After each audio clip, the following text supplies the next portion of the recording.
Like, you want to use the drone? They're like, no, we don't need it. It's right here, though, and we don't need it. Can I fly it? I love flying the drone. I'm here. I'd like to secure. No, we don't need it. Well, what if there's a shooter on the roof? No drones! Yeah, this is getting weird. I didn't see any security. I felt prompted. I'm not going in. It's not worth it. I can see him right there, and that's what I felt. At this point, have you developed any evidence to so suggest that there are any accomplices or cooperators or assisters? Not at this time, but again, the investigation's ongoing. Why did the Secret Service decline to use drone countermeasures on the day of the Trump rally? That's the one question that Hawley is asking. Here it is. You can see from Hawley himself. He says, all right, listen, Alejandro, I've talked to you many times, and since I last wrote to you just a couple days ago, my office has received new whistleblower allegations that further call into question your department's preparations on the day of J13, the attack on American democracy, saying the American people deserve answers about your historic failure to protect former President Trump on J13. It was historic, and boy, was it a failure, Alejandro. Now, according to the reports, the shooter used a drone to survey the site in preparation for his attack. Did more than the Secret Service did. This was confirmed by FBI Director Christopher Wray in his testimony yesterday. Now, in fact, he confirmed that the shooter was operating the drone approximately 2 hours before President Trump took the stage in Butler, Pennsylvania. So this raises an obvious question, Alejandro. Why, oh why, was the U.S. Secret Service not using its own drones? According to one whistleblower who has now contacted the senator, the night before the rally, U.S. Secret Service repeatedly denied offers from a local law enforcement partner to utilize the drone technology to secure the rally. Why would they do that? So this means that the technology was both available to the Secret Service and it was able to be deployed to secure the site by local law enforcement. Right there. It's like, hey, it's like right here. Like, you want to use the drone? They're like, no, we don't need it. It's right here, though, and we don't need it. Can I fly it? I love flying the drone. I'm here. I'd like to secure. No, we don't need it. Well, what if there's a shooter on the roof? No drones! Yeah, this is getting weird. Secret Service said no. It's like, it's free, though. You don't want it? It's free. It's right here. No, we don't need it. We're the Secret Service. Heroic whistleblower further alleges that after the shooting took place, the Secret Service changed course and asked the local partner to deploy the drone technology to surveil the site in the aftermath of the attack after it was over. Where'd those shots come from? Anyone have any ideas where we can figure that? Oh, drones. Let's get some drones going, huh? Yeah, that'd be a lot easier. It's so hot outside, by the way, also. We don't want to get on that roof lest we slip and fall and break our hips. It is hard to understand why the Secret Service would decline to use drones when they were offered, particularly given the fact that the Secret Service permitted the shooter to overfly the rally area with his own drone mere hours before the event. The failure to deploy drone technology is all the more concerning, Alejandro, since according to this whistleblower, the drones that the Secret Service was offered had the capability not only to identify active shooters, but also to help neutralize them. So that Congress can continue its investigation, Alejandro, please provide no later than 7 days from now all records and communications concerning the availability and the use of drones at the July 13th rally in Butler, Pennsylvania. You must also testify before Congress next week, punk, about these staggering security failures by your department. It's called Homeland Security. Didn't seem like there was a lot of security over our homeland. That's what your department is responsible for, Mayorkas. Sincerely, your friend, Josh Hawley, United States Senator from Missouri. So that is what he dropped on X, and he's got more to say about this. We have a clip of Hawley coming up to see what his reaction is here. But we do have some other footage that has dropped. New drone footage shows a sight line that the Trump shooter used to open fire on the rally. After the shots took place, then the Secret Service was like, drones, let's get the drones out. Then they started flying them all over the place. Nice job. For background, they tell us the following. They say Fox News drones provided a new perspective. Former President Trump and Secret Service counter sniper teams were all there. Now, the Secret Service agent who neutralized Crooks was stationed on a building behind Trump. Drone footage shows he would have only seen part of Crooks's body at the time. Now, body cam footage also released the day of the shooting shows confusion among the Secret Service agents and local police. I don't know what's going on. Several officers can be seen standing around Crooks's body on the roof discussing the incident. The officers found 8 bullet casings around Crooks, a number that lines up with the testimony from Wray. Now, in addition to his rifle, Crooks brought 2 explosive devices. We knew that, and the explosives were found in the vehicle near the rally. Wray testified, updating lawmakers, third time that they've had different hearings. Cheadle resigned, as we know, and so here is some more of that drone footage from Fox News. Yeah, and that's video that was released late last night.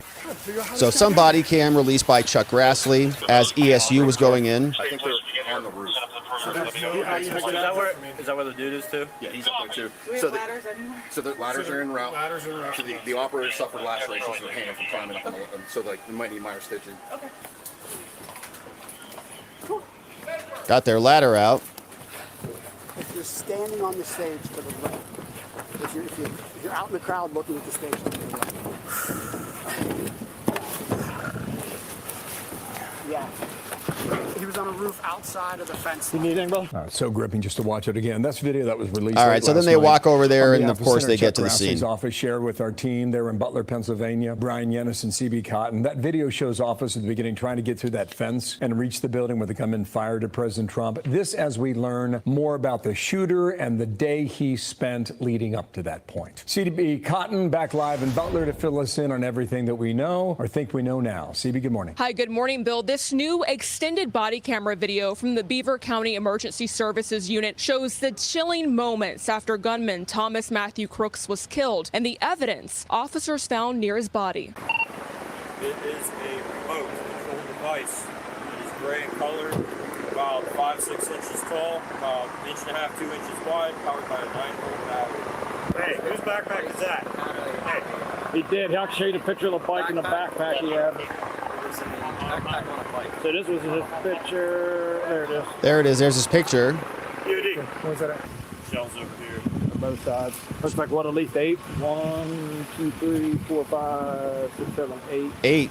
Initial count. At least 8 there in that initial Director count. Christopher Wray testified that Crooks scoped out the rally site with a drone 3 times before he tried to kill former President Donald Trump. We flew our drone over the rally site to reveal the edge. Crooks apparently gave himself over the counter snipers. You can see here, Crooks was mostly concealed by trees. Crooks was killed by a Secret Service counter sniper with what a source told us was a, quote, 1 in a million shot. And we now know why. Our drone capturing the obstructed view the sniper possibly had, allowing him to only see part of the gunman. One man tells me he felt there was not enough security for the vast space of the rally site, so he never went in. I didn't see any security. I felt prompted. I'm not going in. It's not worth it. I can see him right there, and that's what I felt. I said, I don't really need to see him face to face. The Butler County District Attorney is now sparring with state police who testified to Congress earlier this week that local snipers left a critical post unguarded. Richard Goldinger says that's not true. All right, so good analysis there. Now, we also see that there's going to be a strong effort from both houses to try to make sure this entire investigation is as transparent as possible. We've got Hawley is now introducing the Trump Assassination Attempt Transparency Act to try to declassify a lot of this stuff. He says no more of this stonewalling garbage. All right, enough already. Says his details keep coming out. One lawmaker trying to introduce this. Ray testified. Hawley says we need the truth about the assassination attempt. We can't let the federal government hide behind this classified label. Not going to do it. Says the bill would require the Director of National Intelligence and the FBI and the Secretary of Homeland to declassify any critical information about the assassination attempt and the motive of the shooter. Legislation, if passed, would also require intelligence agencies to produce a report to Congress. Cheadle resigned, and one of the bullets fired by Crooks hit Corey Competore, killing him. Peace to him and his family. Now, more questions than answers have arisen since this has gone on. Hawley says it's time for accountability. Now, the House of Representatives also created bipartisan commission to take a look at this. And we'll take a look at what the commission entails. Here is what happened. This was introduced, H.R. 1367, establishing the task force on the attempted assassination of Donald J. Trump. Introduced in the House of Representatives by Mike Kelly from Pennsylvania, agreed to in the House. And it looks like this is what we will be getting. Let's read through the PDF and see how this new task force will work. Now, it's a task force is what they're calling it. They're not going to call it a committee, but I encourage the moniker, the label here of J13, because this was an attack on American elections. This was an attack on American democracy. And J6 really wasn't any of those things. It was a rigged riot by the feds with people embedded all over the place. So what we really want is forget about J6. It's meaningless. It's old news. It's 2021. It's time to retire that. The proper J is to replace J6 with J13, and it should be repeated over and over and over again. The J13 attack on our elections, which was, of course, an attack on Trump. So we're going to just repurpose all of their propaganda language and just use it in truth for what actually happened. Label this J13th attack as the J13th attack on America. So as we can see, an attack on America for J13 requires a J13 committee. We can't just have no committee. Obviously, we need one. Now, here's what we got. This is important. Remember that the January 6th loser fake committee created one of these and then violated all their own rules. They were supposed to have 13 members, 8 Democrats, 5 Republicans, and they didn't. They had 9 people, 7 Democrats, 2 Republicans in violation of their own rules. We'll see if the Republican House follows that pattern or not. But here is the latest. It says this is hereby established. It's called the Task Force on the Attempted Assassination of Donald Trump, and it shall be composed of not more than 11 members, delegates, or the resident commissioner appointed by the Speaker, not more than 5 of whom shall be appointed after consultation with the minority leader. This is the same provision in H.R. 503, which created the J6 committee that Nancy Pelosi violated. Now, the Speaker shall designate 1 member of the task force as its chair. A vacancy in the membership of the task force shall be filled in the same manner as the appointment. So it looks like we'll have 11 and total. So 6 and 5. So 6 Republicans, 5, 1 chair. Don't see anything about a vice chair. The Speaker and the minority leader shall be ex officio members of the task force, but have no vote. The Speaker and the minority leader may each designate a staff member to assist, to prepare materials. Now, here are the functions: to investigate and fully examine any agency, any department, any officer or employee of the federal government, or any private entities that are related to this J13th attack. Issue a final report of its findings to the House no later than 12/13, so December 13th, after the election is over. Say, issue a final report of its findings at the end of the year. Interim reports, say, in addition to any final report, the task force may issue interim reports, so maybe we'll see something sooner. And any report issued by the task force shall be issued in an unclassified form, but may include a classified annex. Now, you're authorized here, according to the House rules, various rules being invoked. The chair of the task force may also authorize subpoenas. So we've got 6 Republicans, 5 Democrats. The chair, by a simple vote, can authorize subpoenas. Presumably, that's Republicans in control. The chair of the task force, upon consultation, also may order the taking of depositions. So consultations with the ranking minority member. I don't really know what that means, how they consult with one another. Depositions taken under the authority prescribed shall be governed by the procedures as dictated elsewhere. Members of the task force to question a witness. They can hold hearings and may question people for 5 minutes. The chair may also postpone further proceedings. So the rules on how this works. Funding is all discussed. Any committee of the House of Representatives having custody of records shall transfer those records. They talk compensation and other items. Now, the disposition, once this whole thing is over, final page, the task force shall terminate 10 days after the filing of the final report. Then you're done. All records shall become records of the committee designated by the Speaker. So that's the committee. So 6 and 5, they'll have subpoena power. They'll be able to ask questions, hold depositions, draw testimony. We'll have a final report in December. There may be interim reports, and we'll see how this goes forward. Here is an exchange of Hawley explaining some of the work that he is doing from the other house. We have, I guess, a situation where we're supposed to believe it's Secret Service protocol to allow a private citizen to fly a drone in the vicinity of an area where a high-value target is about to speak, whether it's an hour or 2 hours. I guess that's protocol? Yeah, that's the stupidest thing I've heard yet, Laura, and I've heard a lot of stupid stuff surrounding this investigation. I mean, first of all, the Secret Service clearly had no idea what they were doing on the day. Whistleblowers, new whistleblowers, tell me, Laura, that actually law enforcement were supposed to be stationed on that roof, but the person who was supposed to be there decided to get off the roof because it was too hot. And then whistleblowers tell me law enforcement were supposed to be patrolling the perimeter of the building, and they didn't do that either because, again, it was too hot, and so they went inside. I mean, this is a shambles from top to bottom, beginning to end, and I'm glad that the Secret Service director, the former one, is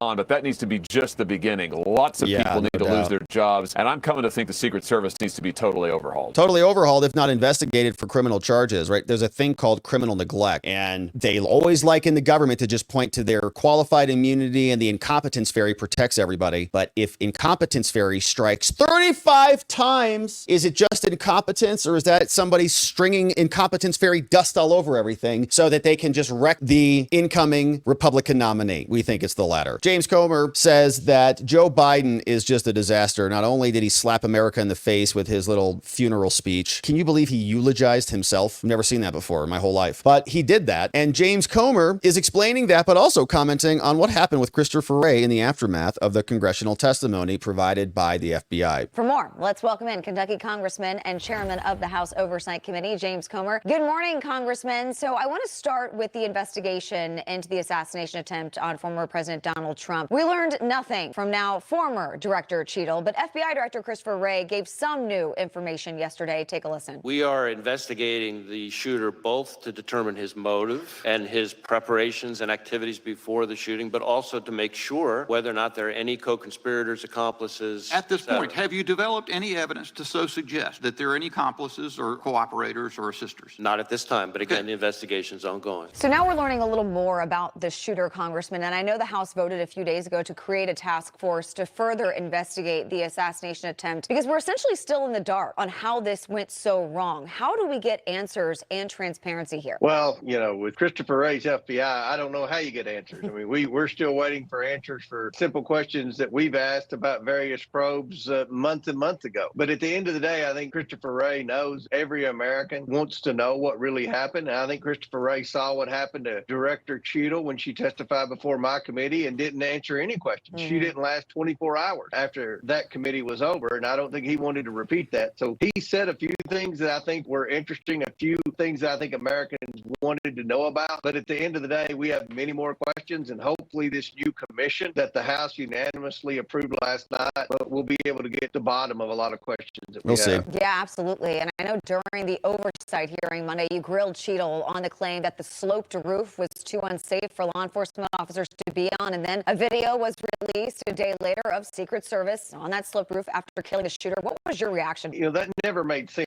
And Director Cheadle, as I said in my questioning of her, that she answered the shooting than she did in front of Congress. But at the end of the day, you know, growing up on a farm and dealing with lots of metal roofs, that's not a very sloped roof. I could tell from the picture, and there the video you're showing proves that. To say that the roof was too sloped, especially when the roof that the sniper who exterminated the shooter was on was a lot more sloped than that one, that just wasn't a good answer. And every American could see that. So the fact that Director Cheadle wasn't forthcoming with that is a problem. What we believe the reason that there weren't Secret Service on that roof is because it was too hot. Look, it was a hot day. It was outside. And I can guarantee you that roof was scalding hot. But that's not an excuse. I mean, you've got to prepare for that, and you've got to have security at all the high points. That's common sense. And, you know, it's just really a sad day for the Secret Service that that shooter was allowed to get on that roof with a gun, to crawl all across that roof, even when people noticed the shooter. The crowd noticed the shooter. They warned. Local cops were in the same room as the Secret Service. Presumably they knew about it. The guy was there with eyes on. They brought Trump out anyways. The list goes on and on. And get off 8 shots before he was exterminated. Yeah, I want to pivot now to President Biden's address last night, 11 minutes. And in those 11 minutes, 7 times he mentioned the need to defend democracy. That seemed to be the narrative last night. We were hoping to get more of an explanation as to why he dropped out of this race, but I felt like we didn't. What did you make of his remarks last night? No,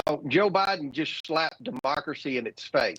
He did not allow any Democrat to file for president. Even you look at Robert F. Kennedy, who wanted to run as a Democrat. They squeezed him out. They changed the rules. They switched the states around. Iowa and New Hampshire always go first, but the Democrats switched it around to South Carolina. They did everything they could to prevent anyone from running for president. They assured everyone that Joe Biden was healthy and he was going to run for president. Then after all the states cast their ballot, 14 million ballots, then he drops out and handpicks his successor in a smoke-filled room. This is the biggest slap to the face of democracy that I've ever witnessed. We all know Joe Biden isn't in good enough health. He wasn't in good enough health when he filed. They knew that they always had this option. If he wasn't polling well enough against Donald Trump, that he could pull out. They knew they had the liability of all the financial crimes that his family's committed that we've proven in our investigation. Joe Biden had the liability of his horrible track record, and Joe Biden had the liability of just being a crappy candidate. So they are the party that slapped democracy in its face, and last night was a perfect example. Yeah, well, they've lied and lied and lied and lied about Joe, and then everybody realized it, and then they threw him out like a bag of trash right over a bridge. It was pretty shameful what they did. Now, speaking Speaking of causing gaslighting to continue to occur, Christopher Wray is out explaining why he thinks that maybe Trump wasn't even shot with a bullet, which is just outstanding because we all saw it. But here is what he came out with. And the Secret Service confirmed it was a bullet. We played that earlier when we were covering the immediate aftermath. People were speculating it was a balloon popping or something. No, it was a bullet. Secret Service said the same. Now, the FBI's director has cast doubt that did this intentionally just to give the whack jobs on the Democratic side something to talk about. Says we don't even know if Trump was actually struck by a bullet. Now, we've got Trump's doctor who's going to come in and confirm this for us, but Christopher Wray was updating Congress when he said, with respect to President Trump, there's some questions about whether or not it's a bullet or shrapnel that actually hit his ear. He said, I don't know right now whether that bullet, in addition to causing the grazing, could have landed somewhere else. Wray was addressing the security failures that allowed Crooks to fire. Crooks killed Corey Compatore and injured 2 others. Trump's been having a bandage over his ear, and Christopher Wray was there. We all watched it happen. So the shot comes and almost hits Trump. When I went down, says Trump, bullets were coming over my head. You hear him. It's like zip, zip. President claims, they said, that thought it was over when I went down because a lot of blood was coming out after the ear was grazed. Trump then said, fight, fight, fight was the most amazing thing you've seen maybe ever. The July 6th online search from the guy was talking about how far was Oswald. There's Trump getting hit in the head with a bullet. Some people were saying it was glass. Where'd that glass come from? If it wasn't a bullet, where'd the shrapnel come from? That means the first shot hit something and then caused shrapnel to hit him in the ear. Where was the first shot then? Where'd the first shot go? Or was it the second shot? So some shrapnel. Give me a break. All right, so eyewitness captured the whole thing. The photographs captured the whole thing. FBI is investigating it as an act of domestic terrorism. Okay, now that search obviously is significant, they say. We don't know what the motive is. Really hard to figure out what the motive is when you try to assassinate someone. I wonder what it could be. The hearing had been scheduled well before, and there was some conversation between the FBI, Justice Department. Trump wrote this. I watched the congressional hearing today as Christopher Wray was asked the question whether or not he noticed any cognitive degeneration in his many conversations with Crooked Joe, said Trump. And then he continues saying, Wray should resign immediately from the FBI and stop sweet talking Congress. Yeah, and if you can't see that, you shouldn't be running the FBI. Joe's demented. And you tried to illegally raid Mar-a-Lago, said Trump. He should resign right now for lying to Congress. Yeah, and for creating investigations against political opponents in America and a lot more. So that is what Christopher Wray said. And Christopher Wray's comments were rebutted by Donald Trump, his doctor. Ronnie Jackson is the name. Here is what Ronnie Jackson, the good doctor, said on Fox. Quick sound on this, gentlemen. Here it comes. With respect to former President Trump, there's some question about whether or not it's a bullet or shrapnel that, that hit his ear. There you have it. Bullet or shrapnel, Ronnie Jackson. I know you examined President Trump. What's Wray talking about, and do you agree or not? Absolutely not, Larry. This is absolutely ridiculous that he would make a comment like this. This degrades any level of credibility that this man may have had after years of weaponizing the FBI and the DOJ against the president. It was absolutely a bullet. I examined it. It was the track of a bullet. It was scooped out in the just as it would be in the track of a bullet. It had the telltale other damage that is associated with it. All the surrounding tissue in the ear was swollen and edematous, and that goes along with the trauma from a high-velocity bullet as it passes through tissue. That's a hallmark of a gunshot wound, is that the tissue outside around the bullet track is also traumatized and damaged, and that would not happen from a piece of glass or even from a fragment. That was a bullet. Everybody saw it. The whole world witnessed what happened. Right. That's why this man's being butchered right now, because it was on live television. But Ronnie, I also have read that bullet ricocheted off of Mr. Trump's ear area and hit it injured one of the people in the crowd. Right. That bullet went somewhere. I mean, it passed through the top of his ear. It didn't stop there. So, they need to find out what happened. This is the organization that tasked with the investigation of the assassination attempt. And it's irresponsible for this man to make these kind of comments as a sitting FBI director, because all he does is add fuel to the fire for the morons and the assassination deniers like Joy Reid and Keith Olbermann and other idiots like that are out there that don't want the public, or they're trying to minimize what happened to the president. He almost died, Larry. That's as close as you can get to dying.